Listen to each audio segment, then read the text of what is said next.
All right, thanks for staying with us. Now, let's cross over to the economy as we continue to appraise President Tinubu's 2 years in office. Now, the chairman of Nigerian Economic Summit Group, Ni Yusuf, alongside other economists, have asked President Tinubu to move more decisively with a coordinated fiscal approach, reduce high interest rates and lower foreign exchange rates, achieve food security, reduce inflation and enhance foreign and domestic investments in the next 2 years. According to them, this will cement some of the achievement made so far in the last 2 years. However, a closer look at some of the items listed would suggest that these are still major issues affecting Nigeria's economy. And with this in mind, let's now speak with an economist and CEO, Capital Plus Limited, Dr. Oluwaseyi Odufuwa. He joins me live in the studio. Good evening and thank you for joining us. Thank you for having me. So I want to start with a statement from the president's speech yesterday. He said, despite the bump in the cost of living, we have made undeniable progress. And, underlying what there is undeniable, I just wanted to get your appraisal on that as well. And you have said true, but go ahead. Okay, so once again, thank you for having me. And I'll also join Mr. President to agree with the fact that there has been undeniable progress. You know that you can't transit from a position to the other without appraising where you were coming from. So there's always a before, there's always a now, and there's always a tomorrow.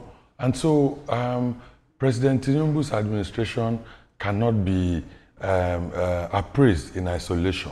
And so you permit me to go back a little bit and to look at the reforms that he started with. He took the bull by the horn, and it's a precedent that probably we've never had. And I say so because those two major policies from the one, total removal of fuel subsidy and the floating of the Naira. The reason why he removed total subsidy, we all know it. Every presidential aspirant at that time campaigned for it, and he did it. Even though, for me as an economist, I will have approached it in a slightly different way. Instead of full subsidy removal, I will have approached it with a staggered removal. Probably go back to the National Assembly, get my MTEF ready, that's the medium-term expenditure framework, and extend it for like 6 months. Speak to Nigerians and let them know that we are going to go through a tough journey. And but he took the bull by the horn. And the second one was to float the Naira. And those double policies really affected Nigerians. But it takes somebody who really loves the country and wants it to grow to have done that. You remember that in 2023, the level of arbitrage was so high, whereby dollars was not, floating in one direction in terms of, disparity in price of dollar everywhere. You go to CBN, you fill a Form M, you get it backdated and get at 167, 165, while the average Nigerian will get at almost 500 Naira. And so some people were over-profiting at that time. He stopped the arbitrage. And that was when, Cardoso got that NAFEX window. Later it became the NAFEM window. And that window stabilized, FX to about 1.5 to 1.6. But now stabilizing between 1,500, 1,580 Naira. And we moved on at that level to the next major policy of government, and which was, directly targeting the masses. He's a president with a lot of heart, a good heart for Nigerians. And that's when we had the local government autonomy. And that was a master stroke because he wanted grassroots development. And so from then to now, immediately subsidy was removed, local government autonomy. There's no local government in this country today that earns less than about 350 million on a monthly basis. And so what Mr. President wanted to do was to direct governance back to grassroots, back to your local government, back to your state. And there's no state government up to today that earns less than 55% increase in FAC allocation monthly. People, they were sharing about 500 billion, 600 billion in 2023. As we speak, they share an average of 1.7 trillion. So much has gone to the states, So much has gone to grassroots governance, which is local government. And so I think the next conversation will now be, we should direct it back to states. What are states doing? How well are they thinking out of the box? Yeah, and I will get there. But two things I still want to reel out more. If you, hold on. You mentioned the stability of the exchange rate. Does that mean that the currency is now stable and what we're going to have is from 1,500 going forward? Let's be sincere with ourselves. It has stabilized in the last 4 to 5 months at an average of 1,550, 1,580, depending on the forces of demand and supply. And I tell you, that is the new normal for FX exchange. And it has to be so because of where we're coming from. And that's why I started from, we must always have a past, a present, and a future. I tell you, in 2023, before me 29, 98% of revenue was being used to service debt. You understand? And so it means that Nigeria could not grow. We were almost ending up like a Somalia. 98% of revenue. In 2024, President Tinubu moved it to 68%. As we speak, 16 trillion naira, that is 45% of total revenue is going to be, is earmarked to service debt. So from 98 to 68, and in 2025 to about 45%. And that's why you see, simultaneous massive infrastructural development cut across the entire country. And what I'm saying is that, there's no way we can run away from the fact that we also have international partners that deal with us. There was no way they could make profit or even break even when you bring in your FX into Nigeria as capital import to do business. Already you're at a loss at that time.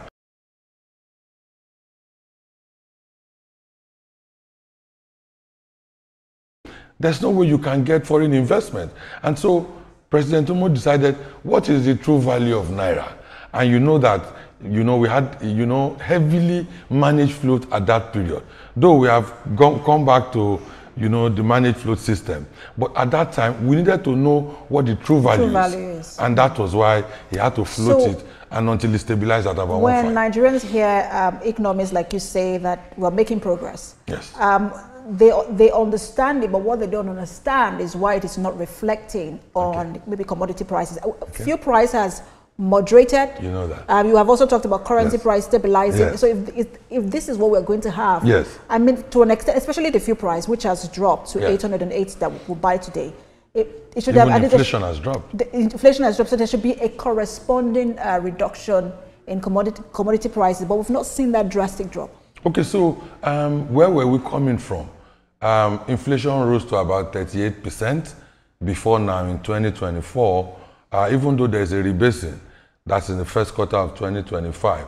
But we knew that food inflation, about 40–41%, was the main driver of aggregate or headline inflation. And so what did Mr. President do in 2024? Because, for food inflation to really drastically come down, it has to take a whole year planting cycle. In 2023, a lot of insecurity from the northern side, where 80% of food production comes from.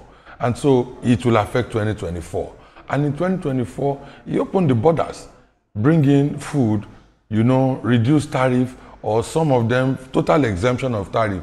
And we saw the effect in 2024. And also in 2024, massive investment in the agri sector in terms of mechanized farming, in terms of seedling, in terms of improved security. And I tell you, in 2025, it's projected that 16.8% of GDP, food export, will drive about 16.8% of GDP. So right now as we speak, we know that food inflation has reduced by at least 40%. And presently, inflation at about 23–24% is reflecting well. And, look at the commodities market. Food prices have gone down. It has reduced, except we don't want to address it, head on. Reduced compared to what this administration began with, but not where we're coming from in previous administration. You see, if we want to be sincere with ourselves, can we get back to that level that we were before? So can egg go back to 800 naira or maybe 1,005 from about 6,500 naira? Can we get back to buy bread probably at 200 or 300 naira, presently at maybe 2,000? I think it's going to be a tall order if we want to be sincere with ourselves, because it's not just Nigeria. We don't do business in isolation. We don't run in isolation. Nigeria is in the Committee of Nations, and so it affects everywhere. So when this administration say things like it will get better, what Nigerians think is it's going to get better in terms of food prices, fuel price, exchange rate. That's what they think. And so, but you are saying this is the new normal. So why isn't that the communication? Say, well, this is the new normal. Let's try and adjust. You see, it's not that things will not get, prices of goods and services will not come down further. But will it go back to status quo where we were before? It won't. Because even at then, Naira was heavily managed. It was not reflecting its true value. And that was why, we lost so much. In 2023, our net foreign reserve was about 3.8, 3.9 billion as at then. So it means that everything we had, the Bola administration took about 90 trillion as loss. Don't also forget that that's the same administration that took 27 trillion as ways and means. You know what practically it means in economy? They were practically printing money. As simple as that. So who bears the brunt at the end of the day? Money does not erase. It doesn't go into thin air. It has to be accounted for. And there's no way. That's why Mr. President said it very clearly that Nigerians will have to go the hard way. And that hard way, we are almost out of the tunnel. And we believe strongly that that first 2 years, economic hardship, we had to take the bull by the horn. So they had where we are going, because I really want us to understand this. Is it as a result of the policies of this administration, removal of fuel subsidy, the exchange rate and all, or the previous administration, policies from previous administration? Why are we where we are exactly? Government is a continuum. And that's why I said that we were coming from somewhere to move to the next level. And when you appraise where we were before, it was a very bad situation. But do Nigerians know where we were before? All you know is that, you come out on a daily basis, was cheaper, you do things. Were cheaper. But it was not that. Look at, for instance, by May 29, 2023, even in the Constitution, there was no more provision for subsidy. By law, there was no provision for subsidy. And so that administration had to manage everything they had to do just to get out of, governance. And so at that time too, so many governors said it. CBN governors said it. Everybody said it, that the new administration will go through a lot because there was no cushions on ground. There was nothing to hold on to government to. But the ingenuity of Mr. President got us to where we were at present. And we want to say very clearly that there's no gain without pain. We have gone through our, pain season, and we are also transiting to a new Nigeria that we believe strongly that things will work well. Let me give you one or two more statistics for you to know that on paper we are on the right track. And directly to the impact of Nigerians, they will begin to feel it. Last year alone, the Nigerian capital market, the ASI, from about 74,000 to about 109,000. Last year alone, the equities market, about 38% in terms of returns. The bonds market, about 68%. Where will you get that in the world? I'm not saying that the administration is still not battling one or two things, but the Nigerian system is getting better. Look at what IMF told us. Continue in this trajectory, at least for the next 8 years, and you are done. But the World Food Program also said that, look, we're going to have 30 million people, facing hunger in the country, which is an increase from where we're coming from. It also shows that maybe some things are not going as well as they should. You see, if you look at that too, those are projections. In 2020,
Look at the UK, you know, GDP drop. Second quarter, they begin to rise again. China, growing at 4.5, they also and that's because of all of the tariff that's what I'm saying. war. So does that also have impact on us as a country? It does. It does. About 89% of our revenue is from oil. What of the non-oil sector? How well have we developed it? It's almost zero. We are a mono economy. And so it takes a lot. On the fiscal side, that's where we have more issues. And for fiscal policies to begin to regenerate and turn to, you know, profitability, it takes time. Look at SMEs now. Nigerian power. Power, for instance, 58% of GDP is the real sector. The real sector is MSMEs. How well do we have constant power to thrive? Can we get it done in 2 years? He said no. Are we investing rightly? Yes. Are we going to get there? Yes. So it takes time. And so that's why I'm saying that Nigerians must, you know, support this administration. Nigerians must trust this administration. Nigerians must believe that we are running rightly. So, but more importantly, sure, like I said, what conversations are we having with governors? What conversation are we having with your local council? Because everything is directing to them. Are they having more money to take care of things? Yes. How well are they using it? How because well all are we probing Nigerians them? know at this moment Yes. is that their lives were, you know, fine, and then the Yes. policy was made, and then their lives, you know, were disrupted, and so perhaps that's why they are looking at the center, because they believe that the only reason they are where, you know, where they are right now is because fuel subsidy was removed, and that changed everything. But I also wanted to ask you some of the things you feel like we should improve on, and I want to talk about cost of governance, because you're saying Nigerians should be patient. But when you see political office holders seeming to live large and asking you to be patient, I mean, it also sort of creates this idea that the suffering is just for you and not for, you know, every other person. And then we're still borrowing, which is something that people also find, they don't understand why we're still borrowing. If you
more fiscal policies that can drive growth. Like I said, security is important. Security affects almost every aspect of governance. Look at the issue of power. Power is key. There's no nation that grows, significantly without power. Power, 58% of SMEs, like I said, of GDP is from the MSME sector. So power is important to growth. Number 3, let us cut government spending too. All right. And once we cut government spending, back to the cost of governance.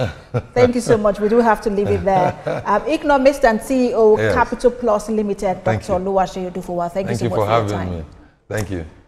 All right, so that marks the end of today's episode of Politics Tonight. But before we go, let's tell you that the views and reactions of our resource persons are theirs and have no connection with TVC News.